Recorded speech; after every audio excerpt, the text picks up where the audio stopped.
हम लोग इस वीडियो में बायोलॉजी अर्थात जीव विज्ञान के कुछ वैसे ऑब्जेक्टिव क्वेश्चन को देखेंगे जो आने वाले एग्जाम के लिए बहुत ज़्यादा इम्पॉर्टेंट है।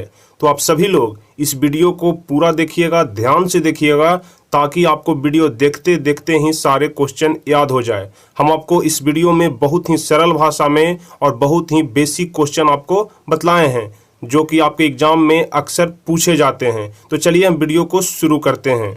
तो आप सभी लोग जल्दी से इस वीडियो को लाइक कर दीजिए, अधिक से अधिक शेयर कर दीजिए, और जो भी स्टूडेंट इस चैनल पर नए हैं वो चैनल को सब्सक्राइब करके बेल आइकन दबा लीजिए ताकि आगे के सभी वीडियो का नोटिफिकेशन आपको सबसे पहले मिल सके।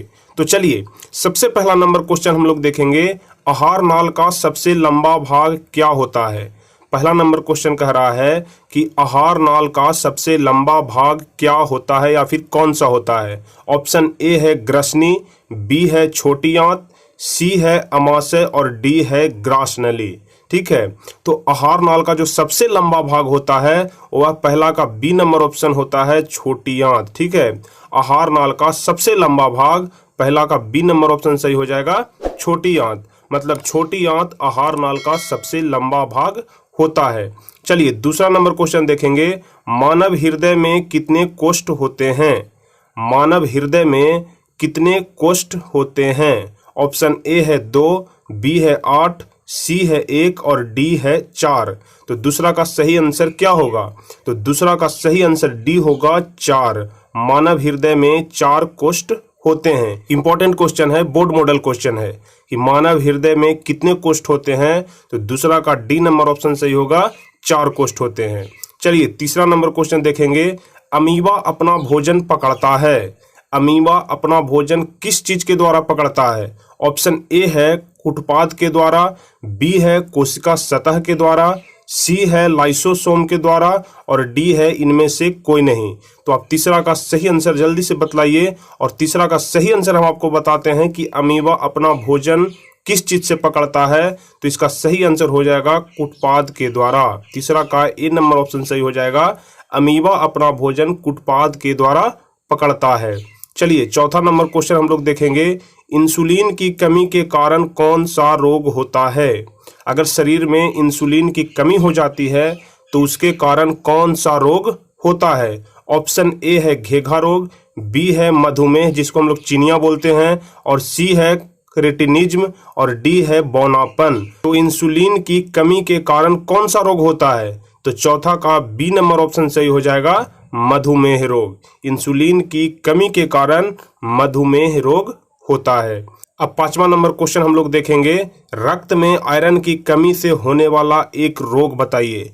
यदि रक्त, जिसे हम लोग खून भी बोलते हैं, तो अगर खून में आयरन की कमी हो जाती है तो उससे कौन सा रोग होता है। ऑप्शन ए है टीबी, बी है मधुमेह, सी है एनीमिया और डी है उच्च रक्तचाप। तो पांचवा का सही आंसर क्या होगा कि रक्त में आयरन की कमी से होने वाला रोग है एनीमिया। ठीक है, 5 का सी नंबर ऑप्शन सही हो जाएगा, रक्त में आयरन की कमी से होने वाला रोग है एनीमिया। 5 का सी नंबर ऑप्शन सही हो जाएगा। चलिए अगला नंबर क्वेश्चन देखेंगे, क्वेश्चन नंबर 6, निम्नलिखित में मादा ग्रंथि किसे कहते हैं। निम्नलिखित में मादा ग्रंथि किसे कहते हैं। ऑप्शन है अंडाशय को मादा ग्रंथि कहते हैं, या फिर अंडाणु को, या फिर अंडज को, या फिर अंडकोश को। तो छठा का सही आंसर क्या होगा, निम्नलिखित में मादा ग्रंथि किसे कहते हैं। तो छठा का डी नंबर ऑप्शन सही होगा, अंडकोश को मादा ग्रंथि कहते हैं। ध्यान रखिएगा, डी नंबर ऑप्शन सही होगा, मादा ग्रंथि अंडकोश को कहा जाता है। चलिए 7वां नंबर क्वेश्चन हम लोग देखेंगे, पुष्प, जिसे हम लोग फूल भी कहते हैं। तो पुष्प या फिर फूल का कौन सा भाग परागकण बनाता है। फूल में कौन सा भाग होता है जो परागकण बनाता है। ऑप्शन ए है बाह्य दल, बी है पंखुड़ी, सी है पुंकेसर या फिर डी है स्त्री केसर। तो फूल में कौन सा भाग होता है जो परागकण बनाता है। तो 7वां का सी नंबर ऑप्शन सही हो जाएगा, फूल में पुंकेसर होता है, वह परागकण बनाता है। ध्यान रखिएगा, पुंकेसर का काम होता है परागकण बनाना, इसलिए 7 का सी नंबर ऑप्शन सही हो जाएगा। चलिए 8वां नंबर क्वेश्चन देखेंगे, हाइड्रा में किसके द्वारा अलैंगिक जनन होता है। हाइड्रा में किसके द्वारा अलैंगिक जनन होता है। ऑप्शन ए है खंडन के द्वारा, बी है कृत्रिम विधियां, सी है पुनर्जनन और डी है मुकुलन। तो 8 का सही आंसर डी नंबर हो जाएगा। हाइड्रा में मुकुलन के द्वारा अलैंगिक जनन होता है। ध्यान रखिएगा, हाइड्रा में मुकुलन के द्वारा अलैंगिक जनन होता है। चलिए 9वां नंबर क्वेश्चन हम लोग देखेंगे। मानव में ऑटोसोम की संख्या कितनी होती है? मानव में ऑटोसोम की संख्या कितनी होती है? तो बतलाइए, मानव शरीर में ऑटोसोम की संख्या कितनी होती है? तो 9 का सही आंसर ए हो जाएगा 22 जोड़ी। मानव शरीर में 22 जोड़ी ऑटोसोम की संख्या होती है। चलिए 10वां नंबर क्वेश्चन देखेंगे हम लोग। गुणसूत्र कहाँ पाए जाते हैं?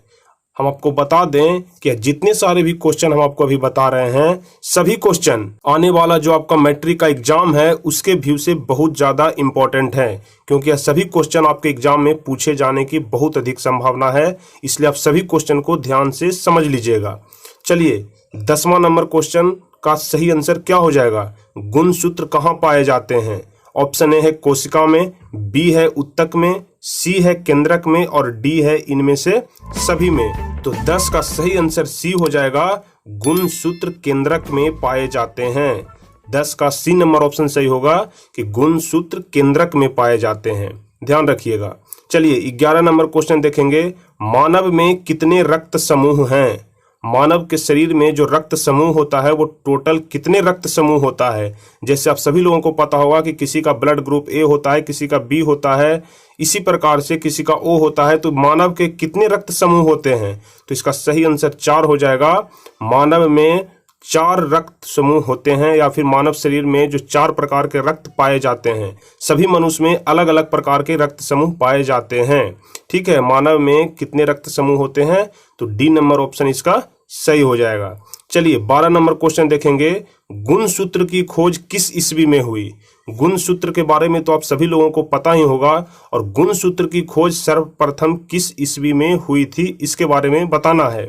ऑप्शन ए है 1876 ईस्वी, ऑप्शन बी है 1870 ईस्वी, ऑप्शन सी है 1879 ईस्वी और ऑप्शन डी है 1875 ईस्वी। तो इसका सही आंसर हो जाएगा 1875 ईस्वी। गुणसूत्र की खोज सर्वप्रथम 1875 ईस्वी में हुई थी। तो 12 का डी नंबर ऑप्शन सही हो जाएगा। चलिए क्वेश्चन नंबर 13 देखेंगे। मानव में ऑटोसोम की संख्या होती है। मानव में ऑटोसोम की संख्या कितनी होती है? ऑप्शन ए है 22 जोड़ी, बी है 23 जोड़ी, सी है 11 जोड़ी और डी है 24 जोड़ी। शायद यह क्वेश्चन दोबारा रिपीट हो गया है कि मानव में ऑटोसोम की संख्या कितनी होती है। तो 13 का हम आपको ए नंबर ऑप्शन बताए थे 22 जोड़ी। मानव में 22 जोड़ी ऑटोसोम की संख्या होती है। चलिए 14 नंबर क्वेश्चन देखेंगे। सौर कुकर के लिए कौन सा दर्पण सर्वाधिक उपयुक्त होता है? सौर कुकर के लिए कौन सा दर्पण सर्वाधिक उपयुक्त होता है? कहने का मतलब कि सौर कुकर में कौन सा दर्पण लगाया जाता है। ऑप्शन ए है समतल दर्पण, बी है उत्तल दर्पण, सी है अवतल दर्पण और डी है इनमें से सभी। तो बताइए सौर कुकर में कौन सा दर्पण सर्वाधिक उपयुक्त होता है? तो 14 का सी नंबर ऑप्शन सही होगा, अवतल दर्पण। सौर कुकर के लिए अवतल दर्पण सबसे अधिक उपयुक्त होता है, मतलब सौर कुकर में अवतल दर्पण को लगाया जाता है। चलिए 15 नंबर क्वेश्चन हम लोग देखेंगे। पवन विद्युत जनित्र में पवन की चाल कम से कम होनी चाहिए। आप सभी लोगों को पता होगा कि जो विद्युत बनता है वह पवन से भी बनता है, मतलब वायु से भी विद्युत का उत्पादन होता है, जल से भी विद्युत का उत्पादन होता है। तो यही क्वेश्चन पूछ रहा है कि जो वायु से जो विद्युत का उत्पादन होता है उसमें जो पवन विद्युत जनित्र होता है, मतलब जो विद्युत उत्पादन करने के लिए जो जनरेटर लगा होता है, तो उस पवन विद्युत जनित्र में कम से कम कितनी चाल होना चाहिए पवन की, मतलब हवा की चाल कम से कम कितना होना चाहिए। ऑप्शन ए है 15 किलोमीटर प्रति घंटा, बी है 150 किलोमीटर प्रति घंटा, सी है 1.5 किलोमीटर प्रति घंटा और डी है 1500 किलोमीटर प्रति घंटा। तो देखिए आप सभी लोग इस बात को ध्यान रखिएगा कि पवन विद्युत जनित्र में पवन की चाल कम से कम 15 किलोमीटर प्रति घंटा होना चाहिए। यदि 15 किलोमीटर प्रति घंटा से कम पवन का स्पीड रहता है तो विद्युत उत्पादन नहीं हो पाएगा, इसलिए कम से कम 15 किलोमीटर प्रति घंटा रहना बहुत आवश्यक है। चलिए 16 नंबर क्वेश्चन हम लोग देखेंगे, ऊर्जा का एसआई मात्रक क्या होता है? ऊर्जा का एसआई मात्रक क्या होता है? 16 का सही आंसर क्या होगा? ऑप्शन ए है कैलोरी, बी है जूल, सी है ताप और डी है न्यूटन। तो ऊर्जा का एसआई मात्रक जूल होता है। 16 का बी नंबर आंसर सही होगा, ध्यान रखिएगा, ऊर्जा का एसआई मात्रक जूल होता है। चलिए 17 नंबर क्वेश्चन हम लोग देखेंगे, ओजोन परत के अपक्षय के लिए मुख्य रूप से कौन जिम्मेदार है? ओजोन परत के अपक्षय के लिए मतलब जो ओजोन परत धीरे धीरे नष्ट हो रहा है, उसमें छिद्र हो रहे हैं, उसके लिए मुख्य रूप से कौन जिम्मेदार है? CO2 या फिर SO2 या फिर CFC या फिर NO2। तो 17 का सी नंबर ऑप्शन सही हो जाएगा, CFC। CFC कहने का मतलब होता है क्लोरोफ्लोरोकार्बन।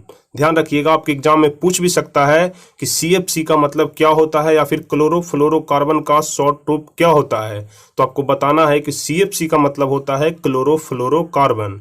तो ओजोन परत के अपक्षय के लिए जो मुख्य रूप से जिम्मेदार है वह है क्लोरोफ्लोरोकार्बन अर्थात CFC। तो 18 नंबर क्वेश्चन कह रहा है कि यूरो 2 का संबंध है, यूरो 2 का संबंध किस चीज से है?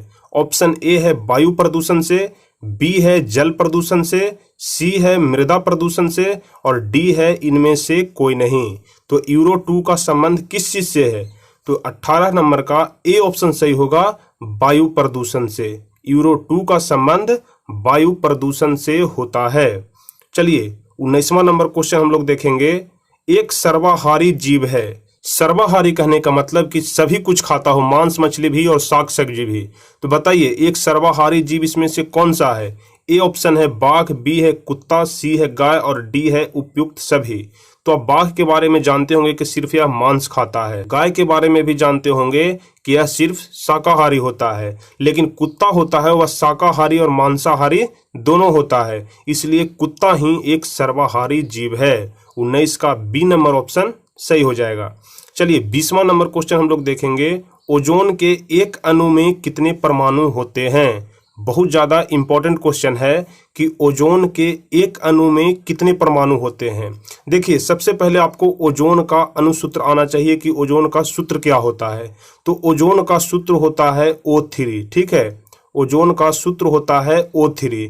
जिस प्रकार से ऑक्सीजन का सूत्र होता है O2, उसी प्रकार से ओजोन का सूत्र होता है O3। तो आप ऑक्सीजन के बारे में जानते होंगे कि O2 लिखाता है, इसका मतलब कि ऑक्सीजन के एक अणु में 2 परमाणु हैं, ठीक है, यहाँ पर 2 लिखा हुआ है, इसका मतलब कि ऑक्सीजन के एक अणु में 2 परमाणु हैं। उसी प्रकार से यदि O3 लिखा हुआ है, इसका मतलब कि ऑक्सीजन के एक अणु में 3 परमाणु हैं। तो ओजोन के एक अणु में कितने परमाणु होते हैं? तो इसका सी आंसर सही हो जाएगा, 3 परमाणु। इसके लिए सबसे पहले आपको इसका सूत्र ध्यान रखना पड़ेगा। तो ओजोन के एक अणु में 3 परमाणु होते हैं। 20 का सी नंबर ऑप्शन सही हो जाएगा। चलिए 21वां नंबर क्वेश्चन हम लोग देखेंगे, यह भी इंपॉर्टेंट क्वेश्चन है कि चिपको आंदोलन का मुख्य उद्देश्य संरक्षित करना था। किस चीज को बचाने के लिए चिपको आंदोलन शुरू किया गया था?